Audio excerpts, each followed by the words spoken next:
Greetings, greetings. Welcome to Module 1, Lesson 7, Graphs of Ratio Relationships. Okay, so before we get started in here, we need to know a little bit about ordered pairs. Right, ordered pairs. Ordered pair are a set of coordinates. We have an x-coordinate and we have a y-coordinate. Notice there's a comma in between the two to separate the two values. Okay, now over here on our grid, our coordinate grid, you can see these are all of our x values down here. And over here, these are all of our y values. Okay, these guys are called ordered pairs. Why? Because, well, they have an x value and they have a y value, and each of those coordinates or ordered pairs find a spot on this grid. Okay, an exact location, which is kind of cool.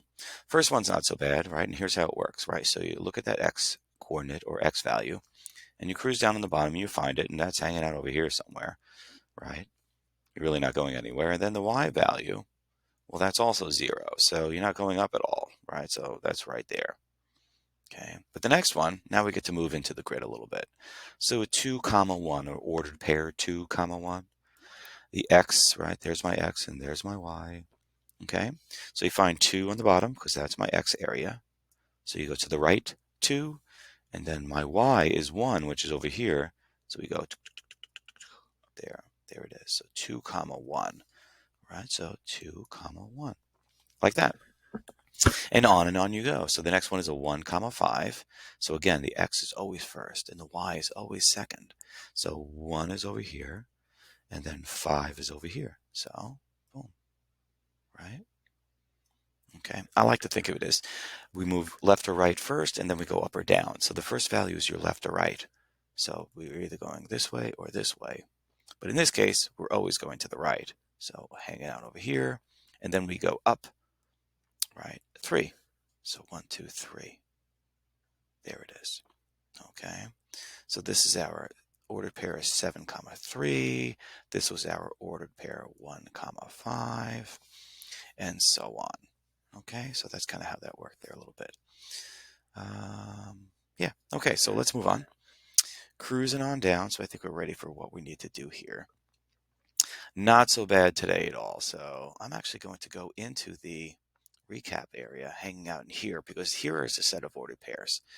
And what this lesson deals with is its relationship to equivalent ratios. They look very much like ratios, don't they?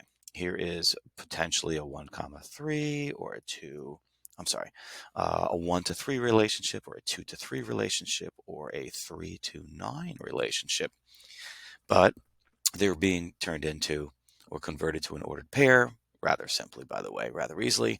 And but now we're putting that on a chart as far as information is concerned. So here we're making some salad dressing, I guess. Right. So for the number of tablespoons of vinegar, for every tablespoon of vinegar, you put 3 tablespoons of oil. Okay. Or if you need 2 tablespoons of vinegar, then you're going to need 6 tablespoons of oil. Or if you're going to need 3 tablespoons of vinegar, you are now going to need 9 tablespoons of oil.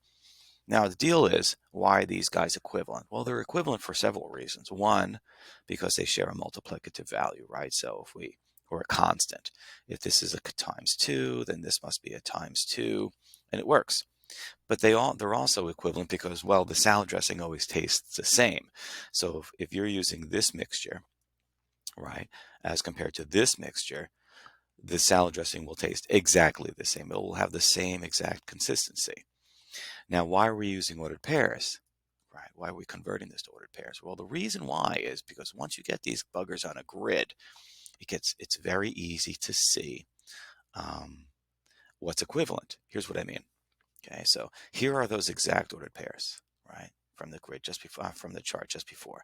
Now, if I could draw a straight line, which I can't, by the way, and I start connecting, right, and I start connecting, right, I will notice that if I keep going, right, everything that's in line here, right, in a straight line, are actually equivalent ratios, which is kind of neat. So if I had a much larger grid, right, if I kept on going, it would be super simple for me to find equivalent ratios or ratios that are equivalent to any of these other ones simply by following the straight path. That's kind of neat. So without having to do any multiplication or build a chart, finding missing values, all I have to do is draw a line and read the actual or read the grid, and I'll be able to find equivalent ratios. That's kind of neat. Okay, so putting that into practice, right? So putting that kind of thing into practice, you can then answer all kinds of questions like, well, here's a good one, because here we have some empty areas, right? And they're asking us, well, what are our missing ordered pairs, or what are our where are our missing equivalent ratios if we have something like a, let's see, ordered pair 25 comma 4, or ordered pair 50 comma 8. Where is our missing ordered pair? So if they're saying, hey, if I need an ordered pair 75, what is my missing y value? Right now, the thing is, if I had a ruler again, I could actually just connect these two, right? And go right across and say, hey, there it is right there, right? Look at that. So I could see just by cruising across with my eyes that that missing y value is 12, right? And if I keep on going, right? Sorry, I don't have a ruler or a straight line option on this screen here. So that's kind of bothering me a little bit. So my y value for this guy is actually 20, right? There he is. 20. I'm just missing my x value. Now, if I cruise down, all the way down, that's this guy here, but he's not labeled. But I do know my interval is 5. All right, so 5, 10, 15, 20, 25. And from here, that's 100. So 5, 10, 15, 20, 25 would give me 125. And that's how that works. Okay, so that's pretty neat. And I guess kind of nice instead of having to make a tape diagram or some other chart. Here's just another example. We're making homemade cleaner. So for every tablespoons of white vinegar, we're using drops of essential oil. My wife would love this. Okay, so ordered pair, right? Remember, always the X, then comes to Y. So it's always this bottom area first number is Y's. So for this guy, that would then be the 2, right? And then you do your Y value. Your Y value for this, in this case, is 3. Okay, so you can answer lots of questions and things based upon that, or you can fill in charts. So if this is my X area, that means this is my X and this is my Y, right? So if I'm looking for a Y of 3, right, where's the dot? Well, that's the X was 2. See? In this case here, I'm looking for an X of 4. My place is my point is right there, and that was a 6. Okay? Doing very little thinking here other than just locating things. There's the X. If X is 6, then what is my Y? Right, there's my X is 6, then my Y must be 9, and so on. Here's my Y of 12. So my Y of 12 is over here, right? So they want to know, what is that X value then? Well, that must be 8, right? So that 8 is over here. And then they say a Y of 15. Well, Y of 15 is out here somewhere. I don't know what that bugger is, right? Oh, I'm sorry, Y of 15. Yeah, oh, Y of 15.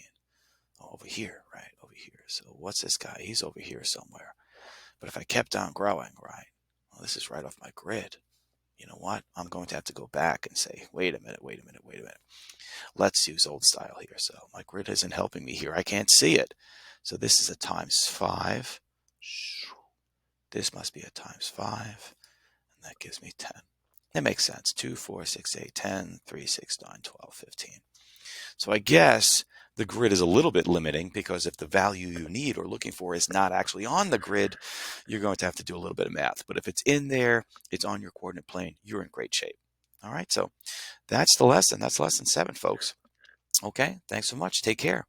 Bye-bye.